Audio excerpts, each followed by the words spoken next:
Buenas tardes con todos. Gracias por estar el día de hoy acá. Tenemos el agrado de contar con la participación de la Universidad de Durham y su representante Ana María Costea. Hola Ana. Hola a todos. How are you? How are you today? I'm good, thank you. Actually, it was a really nice weather in Durham today, so after a horrible weather yesterday, so I'm actually happy. So, how many nationalities can we find in Durham among the students? We have over 130 nationalities represented in our student body, and actually we have about 20,000 students, and about a third of these are international students. So we are a very international community here at Durham and very friendly. Where is the university located? We are in the northeast of England. We are only about 12 minutes by train from Newcastle, which is one of the bigger cities around us, and it has an international airport, and only 3 hours by train from London, so you can easily hop on the train and visit the capital for the weekend. And we're located near a very beautiful countryside. It's a very small, green, safe place, and you're not very far away from the coast as well, so you can go and have a walk around the beach to the North Sea. So it's a really nice location, to be honest. So one question that keeps popping up among the students and is how about the facilities? How many libraries and labs exist in the university? Durham itself is really small, but most of the campus, basically most of the city is our campus, and we do have quite big libraries on the science side. We have Bill Bryson Library, we have Palace Green Library, which is in front of our cathedral. We also have the Education Library, Lizzie's Row, which is close to one of our colleges. We have the Durham University Business School Library and also International Studies Center Library. But in addition to all of these, each of our colleges have a small library for themselves, and we have 17 colleges, so most of them have libraries, so you can do the math. But yeah, no, we do have loads of study spaces, and in terms of labs, loads of our departments have labs in, if you're depending on the program you want to study, and depending on whether you need a lab, be sure that we will have it, whether it's engineering, psychology. I did psychology at Durham, or archaeology, chemistry, and so on. We have the labs in the department. So for the students that are not really familiar with the college's system, could you explain to us a little bit about that? Yes, I will, because I was also confused. When I applied to Durham, I'll be honest, I had no idea what a college was, and it's not very common in the UK as well. So only a few universities have the collegiate system, including Oxford and Cambridge. So the easiest way I understood it was that a college is like a Harry Potter house. I don't know if you're Harry Potter fans, but for me, that was the easiest way I understood what it was. So it's basically a smaller community within the Durham University community, and every single student that is accepted at Durham will be a member of one of these colleges. And it's basically, in each college you'll have facilities, so you'll have rooms where to stay, accommodation. You'd have a dining hall where you can go and have your formal dinners or your meals, depending if it's fully catered or not. And each college has a gym, study spaces, a library, a bar, a cafe.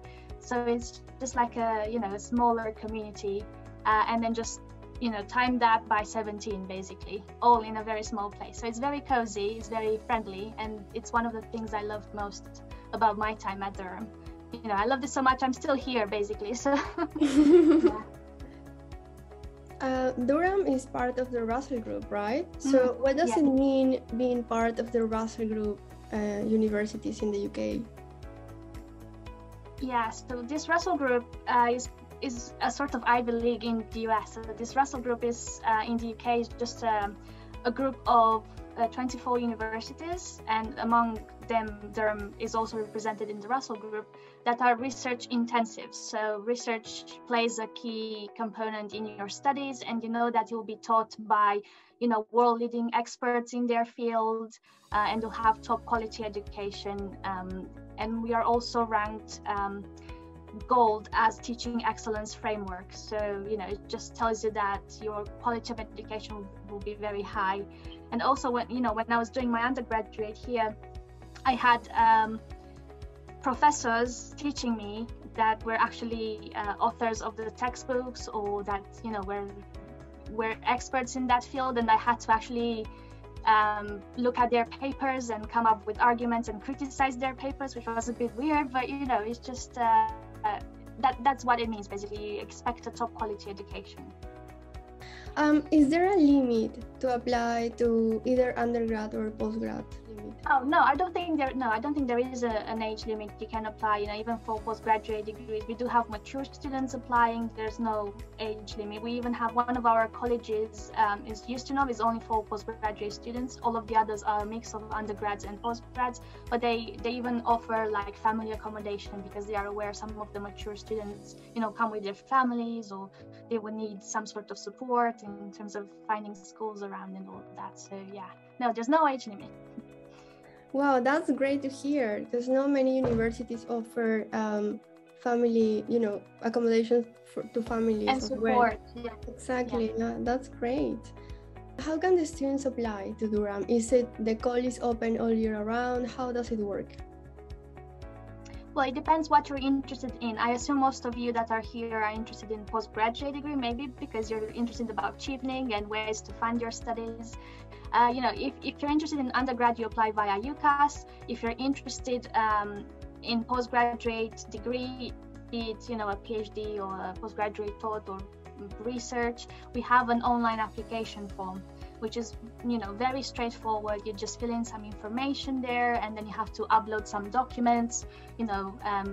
I'm sure that Leslie can also advise you on what you need in case you want to apply with us, but you will also have my contact details, and I can help you with any questions you might have. But it's quite straightforward. It's a bit different if you apply for a postgraduate research or a PhD, and I can explain what the difference is if there are people interested in that. But it's quite straightforward. But it's very important to mention, a lot of people ask, is there a deadline, or when do I have to apply? The answer is as soon as you can. And especially if you're looking for funding, most of the times you might need to have applied to the university beforehand to get your offer letter, so that you can go and apply for funding. And it takes quite a lot of time for admissions to review your application, and then in case you need to upload something else, like an English test that you haven't had when you submitted it, it takes quite a lot of time to go through it. And also remember, you'll need to apply for a visa, and all that takes time. So the application window opens in September, October each year, and then that's the time I advise you to start looking and start doing your application. And that will be for entry into September, October the following year, basically. That's for postgraduates. For undergraduates, the equal consideration deadline when you apply via UCAS is in January, but you can apply after that as well. So there's no specific deadlines for us to apply for a postgraduate degree, for example. However, there are two programs that have certain deadlines because they are very subscribed, and students are very interested in those. So that would be business analytics and MBA. Other than that, there's no deadline, but the sooner the better if you want to apply. If they need to send their documents via post? No, I don't think they need to do that. So because our application is online, you just register as with any other website, and then you you fill in your information, upload the documents you need, and click submit. So if we do need anything in original copy, they'll tell you, or they'll tell you come with it when you come to Durham, or but you don't need to send anything by post. Going back a little bit about the accommodations that you mentioned before, how does it work if the student would like to have a catered accommodation? Does Durham has restaurant, pubs? Are there vegan options? Yes, so you can stay in college accommodation if you find the place. If you're a postgraduate student, there aren't that many rooms for postgraduates. Most of postgraduate students live in private rented accommodation. But if you stay in college, there are colleges that are fully catered, so you have 3 meals a day, or colleges that are self-catered and you only have, kitchen facilities, and you go and you cook with other people from your corridor, which is really nice. I used to But do you that. know, yeah, if you prefer to eat out or eat on campus, we do have I think 4 places on the science site, and bear in mind Durham is not very big, you can walk anywhere, that do like sandwiches or cooked meals, hot meals, and all that. But even in the city center we do have nice cafes and restaurants where you could go, and they always cater for vegan, vegetarian. It's already on the menu depending where you go. But even in colleges they do cater for dietary requirements. They do take that into consideration. Wow, that's amazing to hear. Like everything with a lot of support, right? Like an international student will feel like the university is there with them. We know, and I will let the students know if they don't know yet, that the post-study work visa has come back to the UK. A common question is, does the University of Durham help them to find a job? How does it work? Because also the student visa allows the students to work 20 hours part-time, right? So every month, every week? Yeah, every week, 20 hours every week. Even though I think the university advises around 12 hours a week or something like this, just because obviously you come here as a full-time student and then the work is part-time. It shouldn't take away from your studies. But I have been in Durham from another country. I traveled there and I was basically a non-UK student, and I worked as a part-time employee of the university. I found jobs on campus, but there are other places where you could go, like restaurants and shops, or Newcastle is not too far away. You can find part-time jobs as a student. And I really enjoyed that because aside from the pocket money that I really needed, right, to pay for food or accommodation, I also got lots of experience, and that really helped me to get a graduate job when I finished, basically. And because you mentioned the post-study work visa, that's great that you are allowed to stay for 2 years after you finish to just look for a job and to get that sort of experience. And if you work during your studies part-time, that's great because you already build up your skills and your CV, and Durham is really good at pushing you to do that. If it's not a part-time job, then there are lots of societies you can get involved in, like more than 200 250 societies, volunteering, placements. They really encourage you to go out there, because in the end the employer wants to see that you've been doing something else apart from your degree, and Durham has been great with that. And actually, we are a top 40 in the world for employer reputation. We are very popular, so employers really like hiring Durham graduates. And we have about 89% of our students are in a further employment or further study 6 months after they graduate. So, that's it just shows you that, Durham really does provide that platform for you to excel, not only at your degree, but also, with real life skill sets, right? Does Durham has any other scholarship for postgrad students? Yes, we do. So, well, apart from Chief, which is one of the most popular and best ones, we do have Call Futuro for Colombian students. We offer 20% discount and also 100% discount for one student, for one master's student. We have CONACYT, which I'm sure a lot of our Mexican students know about. We offer 30% discount. FUNED, again, for Mexico, we have 10% discount. And there are some other, last year we had Women in STEM, British Council Women in STEM scholarships that offered full scholarships for certain programs for women in Latin America. We have Santander, we have, alumni discounts. Well, I know it might not be relevant for you, but we have Durham University Business School scholarships for MBA or master's programs. So there is a variety, and also for PhDs, there might be some already funded projects in certain departments that you might want to have a look at. The Durham doctoral studentships or partnerships again. So there are some, sources of funding other than Chevening as well, which are worth looking into. Wow, great. Thank you, Ana. Diana es una estudiante de Studies Planet que se ganó la beca Chevening y ahora hace un par de días acaba de aterrizar a UK. ¿Cómo te sientes, Diana, ahora que ya estás en UK? Todavía no puedo creerlo. Es muy emocionante la experiencia. eh, Solo el hecho ya de estar acá, de estar en clases, es totalmente nuevo todo. Me siento muy feliz y agradecida también con el equipo, ¿no?, que me apoyó, como Studies Planet, y bueno, mis compañeros, ¿no? ¿Cómo fue tu travesía a UK? El tema, bueno, ahorita es el tema un poco complicado con la visa y todos estos documentos necesarios para poder viajar, ya que UK